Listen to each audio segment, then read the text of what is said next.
anything, anything, anything, anything, renegade.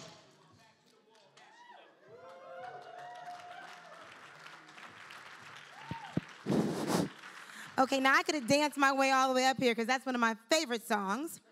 And one of my favorite rappers, Nas, actually said that Eminem ate Jay-Z on his own track on that song. And that's a pretty big accomplishment for Detroit. Okay? So I'm excited to be here. My name is Stacy Shells. I am the CEO of Regeneration Schools. I manage 6 schools and 1,700 children on the south side of Chicago. Is Chicago in the house? Okay? And the reason why I'm here, it relates back to that song. It relates back to my mother, who is a 75-year-old African-American woman from Atlanta, Georgia. She drank from separate water fountains. She sat at the back of buses. She protested with Dr. Martin Luther King for a better tomorrow. And we are still here today fighting for that same mission for the world that we all want to live in. And I am especially excited to introduce Lacy Dawson. Because, yes, one of the things that my mom said to me the day after the election, because she wasn't fazed. She's seen a lot in this world. And she got up and she went right to the gym. She's 75 and she still exercises. I'm like, I can't even do that. Okay? But literally, she said to me, what are you waiting for? When I didn't want to sit at the back of the bus, I fought. What are you waiting for? And so I am excited to introduce you to a powerful woman, a Detroit native who shows up for what she believes in. She fights for the parents in Detroit, through the Detroit Parent Network, to make sure that they are stabilizing and creating a better education for their children. Through the Detroit Public School Reading Corps, she fights for the youngest children in Detroit for early literacy skills.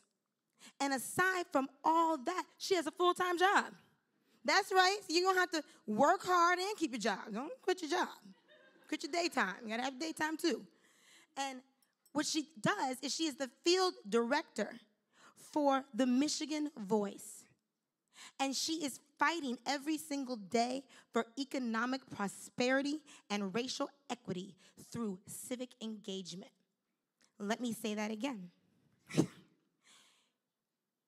Economic prosperity and racial equity through civic engagement.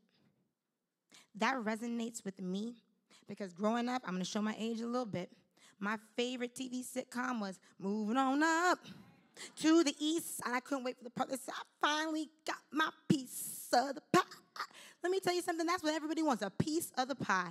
And until there is no equality in the absence of a diversified economy, okay? You gotta share. Gotta share. And so, without further delay, I am honored to introduce you to Miss Lacy Dawson.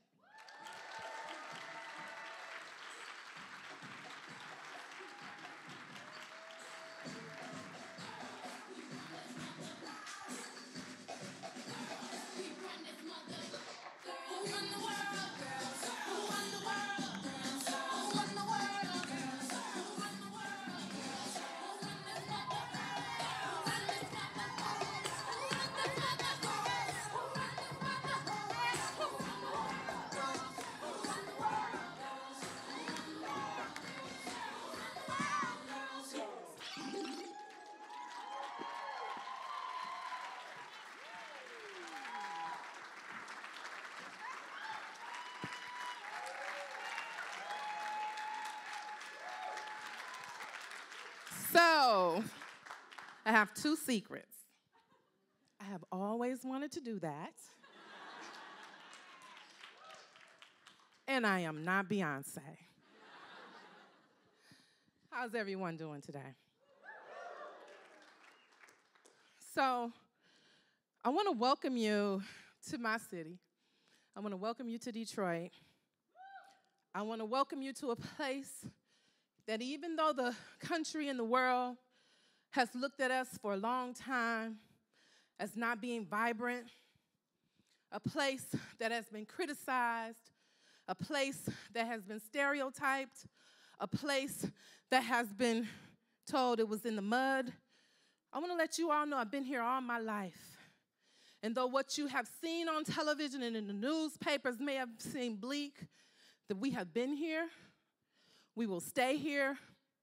And as we go through this revitalization, our children will smile, we will continue to smile, and we will make this thing work. It's our babies. But I also want to tell you the truth. So as we are being revitalized, there are hundreds of thousands of Detroiters that are having their water cut off. Babies going to food pantries with jugs begging for water.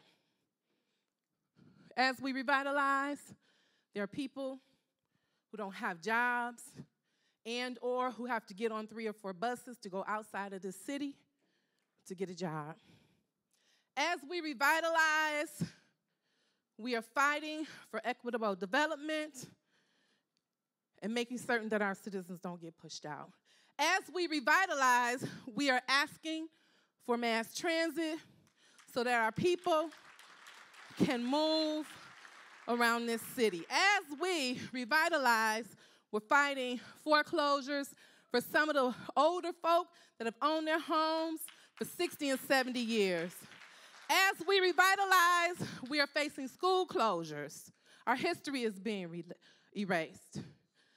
But as we revitalize, we're asking for commitments from our leaders, from our activists, that we do this together, that Detroit will be put on the map of not being a place that is in the muck and mire, but a place that is the leader of this country, to show what equitable development looks like, to show that there's a non-gentrification process for bringing back cities, to show the world that we are Detroit.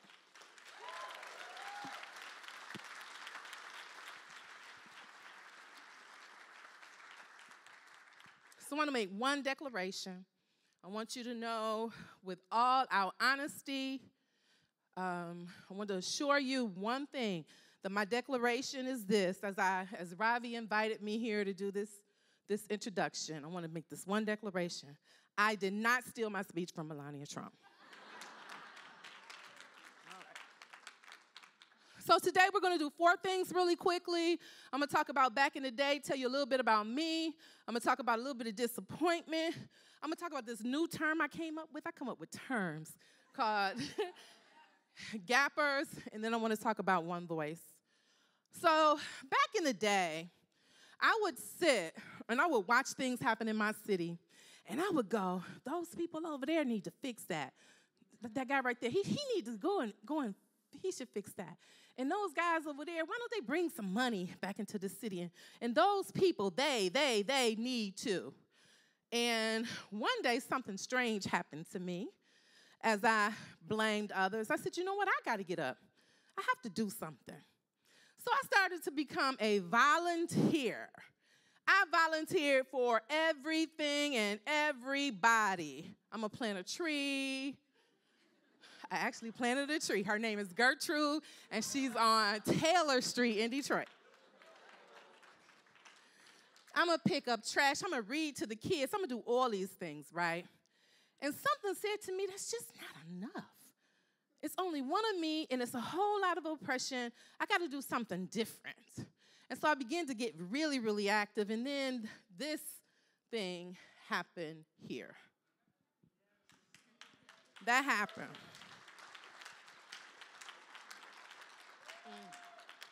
And I saw Portia Robeson here somewhere. She don't know I be following and admiring her all the time. But her and the other folks in 2008 embraced a lot of us Detroiters and said, get up, let's do this thing. And my life went from being this 9-to-5 working, happy to be on vacation person to a person that has not clocked out since. Has not clocked out since. In 2010, Organizing for America tricked me. They said, we think you'd be good at this job. I said, how much does it pay? They told me, I said, I don't think so. Lacy, you would be good. I said, okay, fine. We were able, under this man's leadership, to do some phenomenal things. I have met some phenomenal leaders.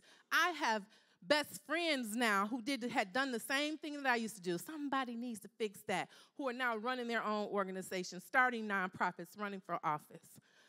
Under this man's leadership, we were able to pass health care. Under this man's leadership, we were able to understand our own inner leadership. It was one of the most exciting times in my life, and in 2012, when we were able to win that election, I just knew this world was moving forward. We on our way. But then something happened. So last year, in November, everybody knows what happened. But my story is a little bit different than yours, and I'll tell you why. I went home after a couple of little drinks with my friends. I said, I'm going home. I'm going to sit by myself in my den, and I'm going to watch these returns come in, because I saw Detroiters come out and vote. I saw them. Personally saw them. And I saw Detroiters get turned away from the polls. I saw it. I said, I'm going to sit, and I'm going to take a moment, and I'm going to watch these returns come in. And so, sat in my den. I didn't take off my hoodie. I didn't take it off. I didn't take off my shoes. Didn't take off my jacket. I sat there, got me a little blanket, and I watched. And I watched. And I watched. And I fell asleep. And I woke up. And as soon as I woke up, they said, Michigan has not been called. And a tear rolled down my face. And I said, if they say Detroit, I'm going to scream. And they said, we waiting on Detroit. So there's this thing that happens to a Detroiter when you tell us you waiting on us. There's this thing that happens to Detroiters when we know we have to place ourselves and get prepped for the blame. We know it's coming. We get braced. We get defensive, right? So I said, you know what? It's 2 o'clock in the morning. I ain't got nobody to fight. So I'm going to do something. I'm going to take my tail back to sleep, as hard as it was. I woke up the next day, and my heart literally fell on the floor. I slept in that hoodie for 3 days. My boss knew not to call me. Don't even ring her phone. Let her have her time. 3 days in the bed, not understanding what just happened to this nation. 3 days in the bed, thinking about Barack Obama's legacy and all the hard work and dedication that he put into this country. 3 days I sat in that doggone bed, upset. And the only reason I came out is because I had to go do a speech. That's the only reason. And I saw that the sun was still in the sky and the trees was going to bloom and all that kind of stuff.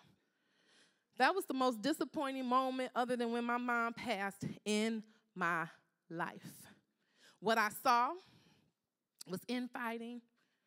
What I saw was lack of dedication. What I saw was people not trusting one another. People who believed in the same things not trusting one another. I saw us, when we were together, be pulled apart. We can't afford to continue to do this, no matter if our ideologies are this close together or that far apart. If we have the same vision and the same dream, we got to learn how to play in the sandbox together, because the opposition, baby, they care not whether or not they agree with each other 100% of the time. They on a mission, they out to get us, and they get it every doggone time. So I got up, I'm here now, got a little hope. So when Robbie called me, he said, he come in your office, right? You don't know this guy. He come in, he all excited, and I heard him, Lacy, and I'm giving you a book, and I want you to do something. I didn't know I was opening, like for real, Robbie. Had no clue. So I was sitting writing this speech, and they're emailing me, what you gonna talk about, Lacy? And I'm like, I don't know. What you gonna do? I'm like, I don't know. And they kept emailing me. I'm like, my slides are coming. And I sent it to them this morning. So I I said, you know what? This is what came to my mind. Who are these people? Who are these people? And who do I hope them to be? So I came up with my word. So this is what I want you all to be. I want you to be gappers. I need you to be gappers. So what is a gapper? They're like, what is she talking about? So in this country, we have been told that we hold these truths to be self-evident, that all men are created equal and that they are endowed by their Creator with certain unalienable rights, that among these are. But what we all know is that there exists this gap to get there. For me, as an African-American woman living in an urban city, there's a gap. So it doesn't matter how many of us are on that ledge trying to cross over to get that thing, there's this gap.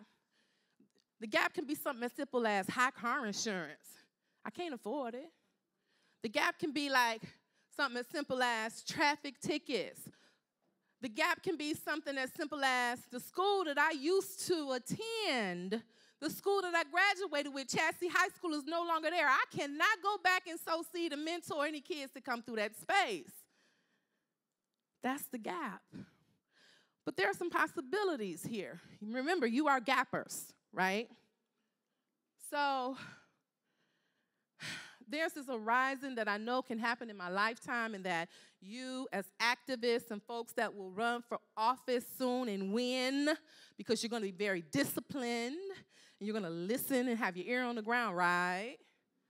Who running for office in here? You're going to listen. You're going to have your ear on the ground, 2 ears on the ground. All right. So what happens is, for gappers, all of us, we need you to stand in the gap for jobs. We need for you to fight for folks to have jobs. We need for you to fight for folks to have an education. We need you to help repair what that person up in Washington, who's some kind of way comes from Michigan, she's trying to do with education. We need for you to be a gapper and stand in the gap for health care. We did it once, we'll do it again. We need you to stand in the gap for racial justice today, not tomorrow. We need you to stand in the gap for water rights. In America, no one should go without water. We need you to stand in the gap for immigrant rights. We are all one big family. We need you to stand in the gap for world peace. We need you to stand in the gap for equitable development. We need you to stand in the gap for life, liberty, and the pursuit of happiness.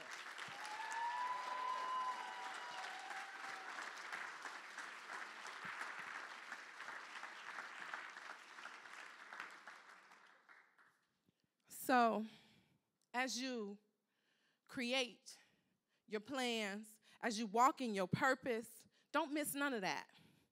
You don't represent one issue. You represent all of those issues. And if you don't know about them, learn about them. Call somebody. As you create your activist moment, don't fight over grants, and don't fight over my name should be on it, and don't fight over I should be in the front. Good leaders, people that are gappers, create great leaders and additional gappers.